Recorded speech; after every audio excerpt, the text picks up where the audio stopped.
प्रभुंकर नामटे गाई मंगलाचरणटे गाई सानंदम सदनम सह आनंदम आनंदम आनंदम से ही होउछि आनंद ना कौठी ना जोटी सुतस्य बुधय सुत बोले पुओ कोटी टंका दरकार नहीं बैंक बालांस दरकार नहीं 50टा हाइवा गाड़ी दरकार नहीं कि 100 ट्रक दरकार नहीं जो परिवार रे पुओ होउछि ज्ञानी गाँ वाला कहे ये अमक लोकर पुओ तेणु से बापा नाटा को बुड़ेला ना बापा नाटा को उठेला बाबूरे जे बापा ना बुड़े दे सेटा योग्य पुओ ना जे बापा नाटा रखे सेटा योग्य पुओ भाबुती जे बुड़ेला से होती योग्य पुओ तू ठीक कहछु बाबू आउ तो कबडी दरकार नहीं काहे कि ना आउ देई परिबि ना आगु जे बापार नाटा बुड़े दिए से योग्य पुओ केमिति जानिबा हमें योग्य पुओ बोली की एठी आपण माने जेते बसचंती मो भलिया मूर्ख गायकटे ठिया आइछि देखंतु जगत रे जेते पुओ छंतु पुओटा को पाइला ना देला ना थिला राधेय बापान को ना अनुजाई ना हला बसु सेण किंतु ए नाम को हो जाई देई कर्ण बोलाइला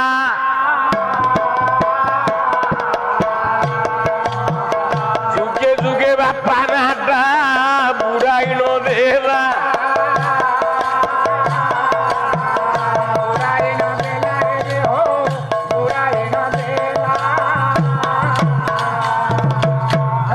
मुरकुंडू बाबाजी देले विभु बोली नाम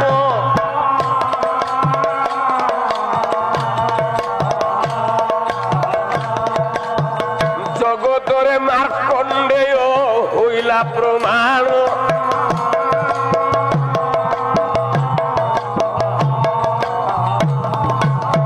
विश्वकर्मा बाबाजी देले वैश्रवण नाम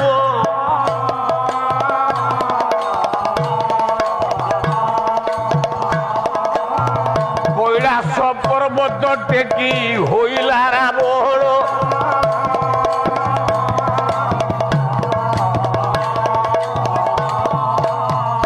तेणु एमाने बापा ना को बुड़े कहीं ना निजे निज नाम को निज श्रम तप आउ कर्म बल निज ना उठे से घरटा आनंद हम जो घरे पुओ हम ज्ञानी जो घरे पुओ हम पितृभक्त जो परिवार रे स्त्री हम शुभ कामिनी आउ जोठी स्वेच्छापूर्ण धन रोजगार हुए आमे पाला वाला पैसा आमे ठीक रे बळुची कहीं आमे जेते बेले पेंडाल को आइलु खाली हाथ रे घंटा पिंधि की टाइम देखिलु टाइम चली गले आम काम सफा हो गला 2 पैसा नेलु सब जाक मेडिकल रे पाउची से धन गायक मानु पाइबनी स्वेच्छापूर्ण धन सजोशी तीरती राज्यांकरा से बोका जो परिवार रे सेवक केवल आज्ञा मोह से परिवार गोटे पुओ ना टे कहूँ पदे कहानी विषय भीतर को जीवा पूर्व सरजू नदी कूल गोटे पत्र आश्रम कुटीर भितर 2टा बापा माँ था गोटे अंध आ गोटे अंधुणी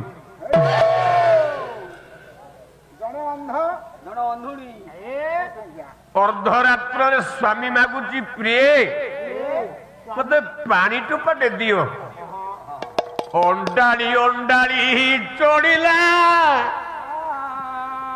जल घट पासकू भाईलानी बुंदाए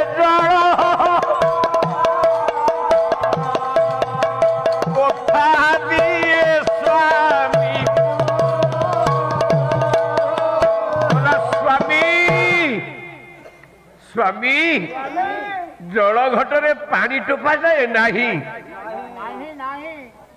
ଘରର ଦ୍ୱାରବନ୍ଧ ପାଖରେ ଶୋଇଛି ପୁଅଟା, ଛୋଟିଆ ପିଲାଟା, 12 ବର୍ଷର ପୁଅ। ବାପା ମା ଦେଇଥିଲେ ତା ନା ସିନ୍ଧୁ। ଦେଖ କେମିତି ପୁଅ ବାପା ନା ବୁଡେଇଛି। ଜାଣିଲା ମୋ ବାପା ପାଣି ଟିକେ ପାଉନି, ଧରିଲା ଶୁଷ୍କ ମାଠିଆଟାକୁ, ଚାଲିଲା ନଦୀ କୂଳକୁ। ପାଣି ଭିତରେ ବୁଡେଇ ଦେଇଛି, ମାଠିଆଟା ଡାବୁ ଡାବୁ ଡାବୁ ଡାବୁ ଶୁଭୁଛି। ସେତିକି ବେଳେ କହିଲା ସଗାଢ୍ୟ ବୁଦ୍ଧି ସ୍ତମସା ପକଣ୍ଠେ ବିବର୍ତ୍ତମାନ ଗତ ଭୀର ଭିକଂ ମତ୍ୱା ମାର୍ଗ ମାର୍ଗଣ ମାର୍ଗ ଭୂତଂ ଦେହିନେ ପରସାୟକ।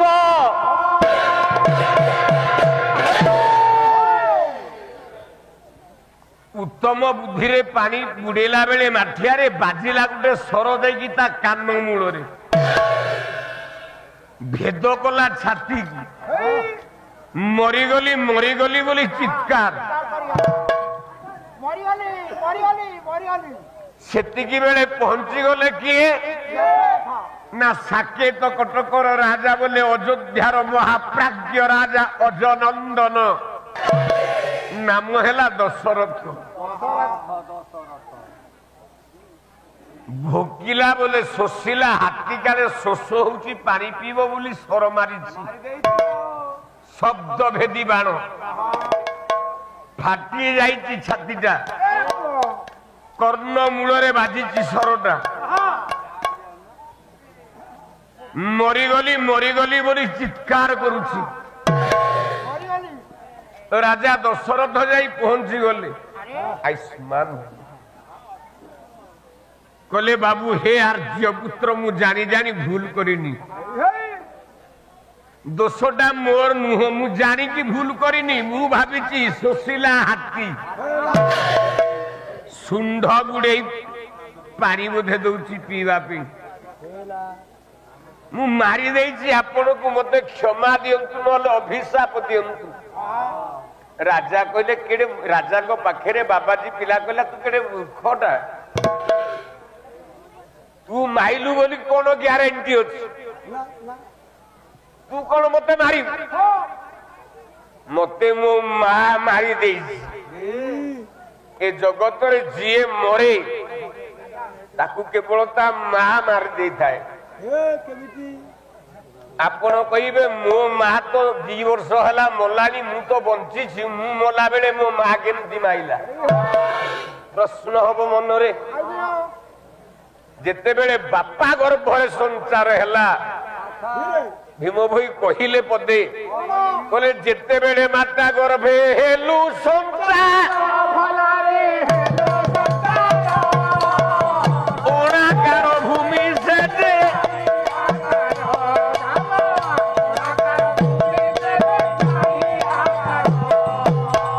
ପ୍ରଥମ ମାସେ ତୁହି, ଦ୍ୱିତୀୟ ମାସେ ହେଲୁ ଜଣେ, ତୃତୀୟ ମାସେ ତୁଝେ ଶୂନ୍ୟରେ,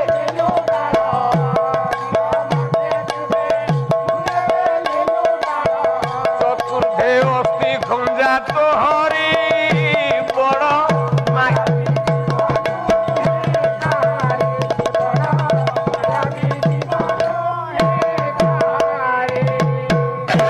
ଆମେ ଯେତେବେଳେ ଜନ୍ମ ନେଇଛି, ଆମ ମା କପାଳରେ, ମା ଗର୍ଭରୁ ଆସିଲା ବେଳେ ପ୍ରଥମେ ଲେଖା ଯାଇଛି ଆୟୁ ବୋଲେ ଆୟୁଷ। କେତେ ଦିନ ଆମେ ବଞ୍ଚିବା? କିଏ 40 ବର୍ଷରେ ବଞ୍ଚିବ, କିଏ 70 ବର୍ଷରେ ବଞ୍ଚିବ। ମୁଁ ବ୍ରାହ୍ମଣିଆ ଲୋକ, ପୁରୋତା କାମ ବି ଟିକେ କରେ। ଏବେ ପାଲା ଜୋରେ ଟିକେ ପଡିଯିବାରୁ ଆଉ ଯଜମାନ କାମ କରିପାରୁନି, ପାଲାକୁ ତ ସମୟ ମିଳୁନି। ଆଚ୍ଛା, ଆମ ଗାଁ ବୁଲା ଗୌଡ ପୁଅ ଥିଲା, ମୁଁ ଆଶୀର୍ବାଦ କଲି 21ରେ, ବିଶା 100 ବର୍ଷ ପରମାୟୁ ମସ୍ତୁ। ସେ ଖୁସି ହେଇଗଲା। ସେତେବେଳେ ମତେ 200 ଟଙ୍କା ଦେଇଦେଲା। ମୁଁ କହିଲି ବୋପାଲୋ, ଆଜି ଢେର ରୋଜଗାର। ତାକୁ ମୁଁ 120 ବର୍ଷ ଆୟୁଷ ହଉ ବୋଲି आशीर्वाद कली ताकू जितेबले 8 वर्ष होईची आम गाँ कईची पोखरे गाधो गाधो बुड़ीकी सी मरीगला ताले आमे पाला वाला आमे ब्राह्मण माने जो आशीर्वाद कलु पुण्य मिलला किछि से पुण्य पुण्य बाटर गला कहीं ना ता माँ गर्भर लिखा जाइए जो ज्योतिष माने आपन को कहे 40 वर्ष गोटे घाटी अच्छी आपण एतिकी वर्ष बंचीबे ता गालू को गोटे सरू जाबुड़ा देबे यार कारण निजे बंचीबा असंभव से काहू अन्य को बंचीबो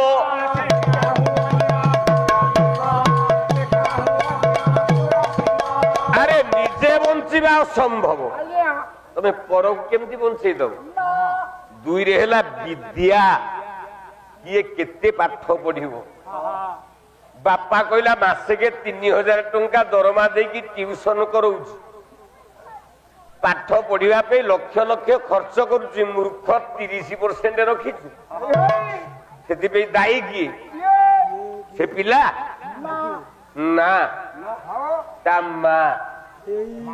ता माँ गर्भुर जन्म हला बेलू लिखा जाइछि से केते पाठ पढ़िबो 3 रे हला वित्त बोले धन किए केते धनर अधिकारी हबो सेटा तार करायत नुह माँ गर्भरु लिखा जाइछि ता कपाल रे एतिकी धनी हबो आउ शेषटी हला वृत्ति ब्राह्मण पिला मु होता आपण जाई बाजार को जीवे टिकर बाजार रे लिखाई देबे होता जोता दुकान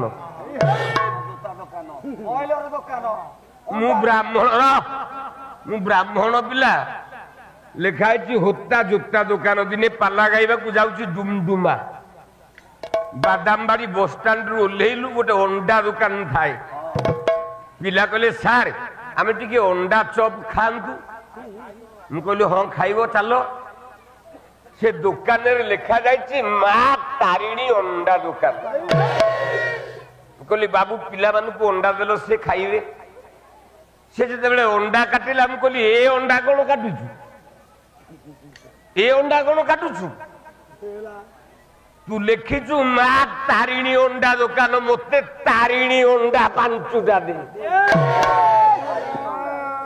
मो पिला तारिणी अंडा 5टा खाइबे ना आपण कोन गायक नृसिंह होता मु कहली नाई मु ता पालिया ना नाई मु भल कि चिन्हिछि आज्ञा आपण को फ्री जेते पिला अंडा जी खाइबे सब फ्री आउ लिखिबिनी माँ तारिणी अंडा दुकान लिखिबी ऊपर जय माँ तारिणी तले लिखिबी मो नारे ए अम्मक साहू अंडा दुकान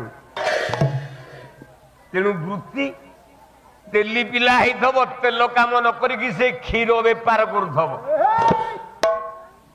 ये कोठु आइछि ना निजर माँ ठु आसिछि सिंधु कांदिला कला बाबू तू मते मारिन जहा को आमे पुराण रे श्रवण कुमार बोली की कहे अच्छा श्रवण कुमार भलिया पुओ मिलिबो आमे पर सदा बेले कहूचे ना श्रवण कुमार परिमु होइबी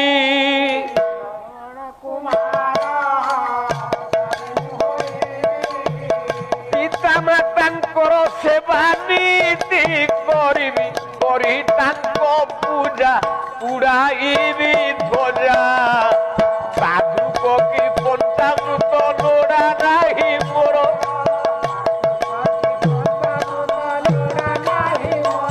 किया जीवी मु मंदिर किया मो पाई मो बापा माँ चलती रह हे राजा तू मते मारिन मो बापाटा भारी सोशिला गोटे काम करि पारिबु राजा ना कौन कहूना ना मु तो मरी पारुनी मो छाती रे जो सरटा बसिछि ए सरटा को काढी दे मु मरी जाए मते केवल कांधे रे पकई की नबु ନା ଆଉ ଗୋଟିଏ କାନ୍ଧରେ ପାଣି ମାଠିଆଟିଏ ନେଇକି ଯିବୁ। ଶୋଷିଲା ବାପାଟା ମୋର କାନ୍ଦୁଥିବ ପାଣି ଟିକିଏ ପାଇଁ, ତାକୁ ପାଣି ଟିକେ ଦବୁ। ମୋ ବାପା କେମିତି ପାଣି ଟିକେ ପିଇବେ, ତାପରେ ମୁଁ ମରିଯାଇଛି ବୋଲି କହିଦବୁ। ରାଜା ଦଶରଥ ଡାହାଣ କାନ୍ଧରେ ଶ୍ରବଣ କୁମାରର ଶବ, ବାଁ ହାତରେ ବାଁ କାନ୍ଧରେ ପାଣି ମାଠିଆ ନେଇକି ମନ ଦୁଃଖରେ ଯାଉଛି। ପୂର୍ଣ୍ଣ ଜଳ କଳସି ଋଷିଙ୍କର ଆଶ୍ରମ ରାତି ପାଇନି। ବୃକ୍ଷ ବୋଲେ ଗଛ ଗୁଡାକର ପତ୍ର ଗୁଡାକ ତଳେ ପଡିଛି, ଶୁଖିଲା ପତ୍ର। ଏ ଯେତେବେଳେ ଚାଲିକି ଯାଉଛି, ଶୁଖିଲା ପତ୍ର ଉପରେ ପାଦ ପଡିଲେ କଣ ହବ? ଖଡ ଖଡ ଶବ୍ଦ ଶୁଭିବ। ଅନ୍ଧ ବାବାଜୀ କହିଲା, କଲ୍ୟାଣୀ ମୋ ପୁଅ ପଳେଇ ଆଇଲାଣି, ପାଣି ଆଣିକି ଶୋଷ ହଉଛି ପ୍ରବଳ, ପାଣି ଟିକେ ଦିଅ। ରାଜା ଦଶରଥ କିଛି କହୁନାହାନ୍ତି, ପାଣି ମାଠିଆଟା ବଢେଇ ଦଉଛନ୍ତି। ଅନ୍ଧ ବାବାଜୀ କହିଲା, ଏ ତୁ ସେବା କରୁଛୁ ମୋର, ମୁଁ ଜାଣିଛି, ହେଲେ ବାବୁରେ ସେବା କଲୁ, ମୁଁ ପାଣି ମାଗୁଛି, ମତେ ବାପା ବୋଲି ପଦେ ଡାକି ପାରୁନି? ମତେ ପଦେ ବାପା ବୋଲି ଡାକି। ସେଟା ଶ୍ରବଣ କୁମାର ହେଇଥିଲେ ବାପା ଡାକିବ? ସେ ରାଜା ଦଶରଥ ହାତ ଯୋଡି ଉତ୍ତର ଦେଲା, ମହାଭାଗ ମୁଁ ଶ୍ରବଣ କୁମାର ନୁହେଁ। ତମେ କିଏ ବାବୁ? ନା ମୁଁ ଗୋଟିଏ କୁଳାଙ୍ଗାର ରାଜା, ପବିତ୍ର ସୂର୍ଯ୍ୟ ବଂଶରେ କଳଙ୍କ ଗ୍ରହଣୀୟ ରାଜା। ମୋ ନାଁଟା ଦଶରଥ। ଉତ୍ତର ଦେଲେ କିଏ? ବାବାଜୀ, ଅନ୍ଧ ବାବାଜୀ କହିଲେ, ଠିକ କହିଛି। ଯାହାକୁ କାଳିଦାସ କଲମରେ ଲେଖିଦେଲେ, ଭବନ୍ତି ନମ୍ରାହାସ୍ତରବ ଫଳଦ ଗମେଇ ନିର୍ବାମ୍ଭୁ ବିଦୁର ବିଳମ୍ବେ ନ ଘନା ଅନୁଦ୍ଧତା ଶତ ପୁରୁଷା ସମୃଭି ସ୍ୱଭାବେ ବଶ୍ୟ ପଗେ ପ୍ରକାରିଣା। ବାବାଜୀ କହିଲେ, ତୁ ଠିକ ରାଜା। ଯୋଉମାନେ ବଡ ଲୋକ ହେଇଥାନ୍ତି ସେ ଗାଁରେ ଦେଖେଇ ହଅନ୍ତିନି ଆମେ ବଡ ଲୋକ ବୋଲି। ଗଛରେ ଯେତେବେଳେ ଫଳ ପୂର୍ଣ୍ଣ ହେଇଯାଏ, ଆମ୍ବ ଗଛରେ ଗଛ ମୁହଁଟା ଉପରକୁ ରହେନି, ଗଛ ମୁହଁଟା ତଳକୁ ଚାଲି ଆସେ। ପଞ୍ଚମ ଶ୍ରେଣୀରେ ଆମେ ପାଠ ପଢୁଥିଲେ, ଗଙ୍ଗାଧର ମେହେରଙ୍କର ଗୋଟେ କବିତା ଥିଲା, ସେ ହଉଛି ମହିମା। ସେଇଥିରେ ଧାଡିଟିଏ ମନେ ପଡୁଛି, କହିଲା, ଉଚ୍ଚେ ଥାଇ ମଧ୍ୟ ନମ୍ର ହୋଇଥାନ୍ତି ସତତ ମହତ ଜନ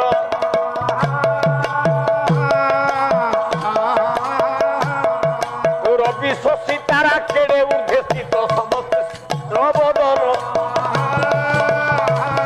ଏ ରାଜା ଟିକେ ଅପେକ୍ଷା କର, ମୋ ପୁଅ ଯାଇଛି ପାଣି ପାଇଁ, ଆଉ ଅଳ୍ପ ସମୟ ପରେ ପଳେଇ ଆସିବ। ରାଜା ଦଶରଥ ଉତ୍ତର ଦେଲେ, ତମ ପୁଅ ଆଉ ଫେରିବନି ବାବାଜୀ। ନା କାହିଁକି? ନା ତମ ପୁଅଟା ମରି ଯାଇଛି। ଆରେ ମୋ ପୁଅକୁ କିଏ ମାରିଛି? ନା ମୁଁ ମାରି ଦେଇଛି। କଣ କଲୁ ରାଜା? ମୁଁ ତତେ ଅଭିଶାପ ଦଉଛି। ପିତୃବିହୀନରେ ଯେମିତି ଆମେ ସ୍ୱାମୀ ସ୍ତ୍ରୀ ଅଗ୍ନି ଜାଳି ପ୍ରଜ୍ୱଳନ କରି ଦି ଜଣ ଯାକ ଆତ୍ମହତ୍ୟା କରୁଛୁ, ମଲା ବେଳେ ମୁଁ ତତେ ଏତିକି ଅଭିଶାପ ଦଉଛି, ତୁ ପୁଅ ମୁହଁ ଚାହିଁବୁନି। ତାହେଲେ ନିଜର ଏତେ କଥାକୁ ସହି ମଧ୍ୟ ଭଗବାନ ରାମ ପିତୃ ସତ୍ୟ ପାଳନ କରିବା ପାଇଁ 14 ବର୍ଷ ବନବାସ ଗଲେ। ତାହେଲେ ଏ ଜଗତରେ ସମସ୍ତେ ଛାତିରେ ହାତ ମାର, ତମେ ମାନେ କିଏ ତମ ବାପାଙ୍କର କେତେ ସେବା କରିଛ?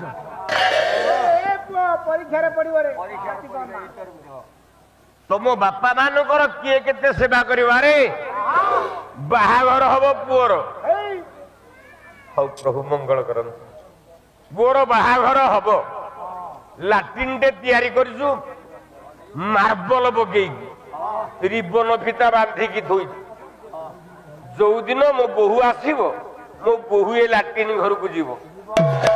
ତୁ ଯେତେବେଳେ ବୁଢା ହେଇଗଲୁ ଆଉ ଚାଲି ପାରିବୁନି, ଲାଟ୍ରିନ୍ ଘରକୁ ଗଲା ବେଳକୁ ବୋହୂ କହିବ ରହିଯା, ସେ ବାଡି ପଟକୁ ପଳା।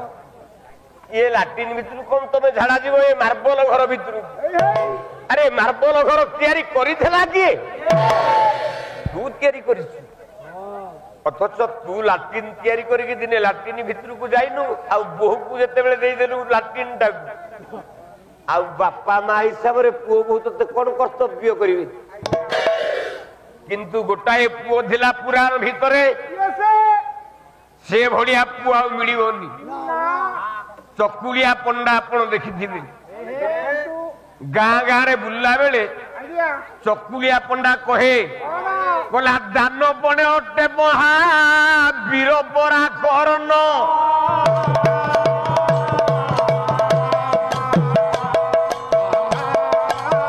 ପୁତ୍ର ଗୋଟି କର ନାମ ଜିମୁତ ବାହନ,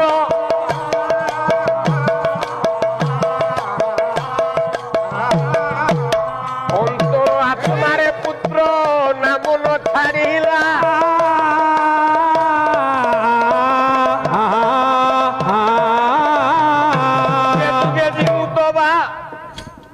ବାପାର କଣ ହେଇଛି?